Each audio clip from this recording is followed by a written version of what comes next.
മാർക്കറ്റിലുള്ള ഒരു മണിക്കൂറിന് വട്ടി പലിശയ്ക്ക് പണം എടുത്തിട്ട് കച്ചവടം നടത്തുന്നവരാ. നമ്മളായിട്ട് അവിടെ സ്റ്റണ്ട് സീൻ ഉണ്ടാക്കിയാൽ അവരുടെ ചട്ടിയും വട്ടി പൊട്ടി കച്ചവടം പൂട്ടും. അതുകൊണ്ടാ ഇവിടെ ഫൈറ്റ് പ്ലാൻ ചെയ്ത്. എങ്ങനെയുണ്ട് ലൊക്കേഷൻ? സാധാരണ നമ്മളിത് സോങ്ങനെ ഉപയോഗിക്കാറേ. നമ്മുടെ കണക്കിന് നീ ആളൊരു പുലി തന്നെ. ജോസേട്ടന്റെ സമ്മാനം വാങ്ങിക്കാൻ പറ്റിയ പുലി. ജോസേന്റെ സമ്മാനക്കാരനാ? എന്നാ പിന്നെ ബോറടിപ്പിക്കാതെ നമുക്ക് സമ്മാനദാന ചടങ്ങിലേക്ക് കിടക്കാം.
നിന്നെ ഞാൻ മാർക്കറ്റിൽ നിന്ന് ഇവിടം വരെ എത്തിച്ചപ്പോ ഇത്രയും പ്രതീക്ഷിച്ചില്ല. മോനെ സുലൈമാനെ, ഈ കുൻഫ അനക്ക് വേറെ പണിണ്ടാ? ഇത് ചന്തടി കണ്ടോ?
ഞാൻ അപ്പോഴേ പറഞ്ഞ തൃശ്ശൂർ നല്ല ചുണയുള്ള ആമ്പിള്ളാരെ ഇറക്കാന്ന്.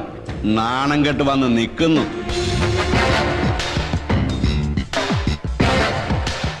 ഇവനെ പോലെ നീയും ജോസേട്ടനെ നാറ്റിക്കാനാണ് ഭാവമെങ്കിൽ. അയ്യോ ജോസേട്ടാ, ഞാനായിട്ട് അവരെ ഇറക്കി വിട്ടൊന്ന് പറയിപ്പിക്കണ്ടെന്ന് കരുതി ഒരു ടൈം ബോണ്ട് വെച്ചിരിക്കുക. താനിത് പറയാൻ തുടങ്ങിയിട്ട് കുറെയല്ലോ. തന്റെ അച്ഛൻ അവരുടെ പേരിൽ സ്വത്തൊന്നും എഴുതി വെച്ചിട്ടില്ലെങ്കിലും ശരി തന്നെ. പക്ഷെ അവരെങ്ങാനും ഒരു കേസ് കൊടുത്ത DNA ടെസ്റ്റ് ഹിയറിംഗ് ഒക്കെ ആയി വർഷം ഒരുപാട് കഴിയും കേസ് തീരാൻ.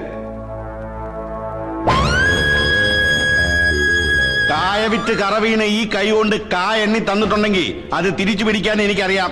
അതൊന്നും വേണ്ടി വരില്ല ജോസേട്ടാ, ഞാൻ അവരെ ഒഴിവാക്കിക്കൊള്ളാം. എന്നത്തേക്ക്? മാക്സിമം ഒരാഴ്ച.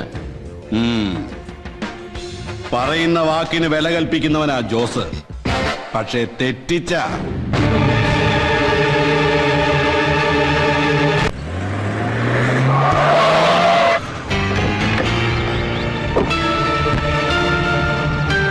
മോന്റെ പെങ്ങന്മാരല്ലേ ഇവര്?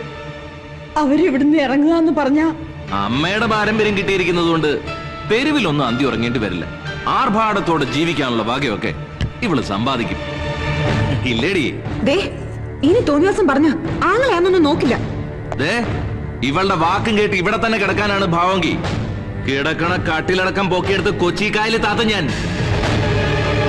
നിന്നെ പോലെ ഉശിരുള്ള അതേ അച്ഛന്റെ മക്കള് തന്നെയാ ഞങ്ങളും. നിന്റെ ഭീഷണിക്ക് മുമ്പിൽ കണ്ണീരോടെ തൊഴുത് കരയാൻ വേറെ പെണ്ണുങ്ങൾ കാണും.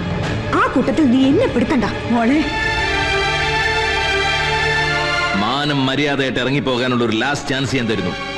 അതല്ല എതിർക്കാനാണ് ഭാവമെങ്കിൽ ഇനി ഞാൻ വരുന്നത് ഒറ്റയ്ക്കായിരിക്കില്ല, അത് മറക്കണ്ട.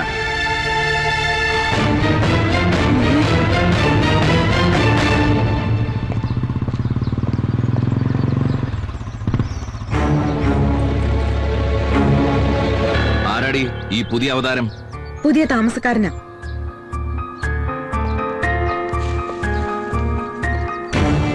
ഏയ് ഒന്നെങ്കിൽ വന്നേ. ഇത് പുതിയ ഇറക്കുമതിയാണല്ലോ. കാണാൻ കൊള്ളാവുന്ന പെമ്പിള്ളേരുള്ളത് കൊണ്ട് ഇവിടെ ഇങ്ങനെ ചടഞ്ഞുകൂടി താമസിക്കാൻ ഒരു ഇമ്പം കാണും. ആ പിന്നെ പറഞ്ഞു വരുമ്പോ എന്റെ പെങ്ങന്മാര് തന്നെ ഇവരും. പക്ഷേ വകുപ്പ് വേറെയാണെന്നേ ഉള്ളൂ. ഇവരെ ഞാൻ ഇവിടെ നിന്ന് ഇറക്കി വിടുകയാണ്, ഒപ്പം നിന്നെയും. ചോദിക്കാതെ എന്റെ വീട്ടിൽ കയറി താമസിച്ചതിന്റെ ധൈര്യം അപാരം തന്നെ. പക്ഷേ ഇനി ഞാൻ ഇവിടെ വരുമ്പോ നിന്നെ ഈ കോമ്പൗണ്ടിൽ കണ്ടുപോരുത്.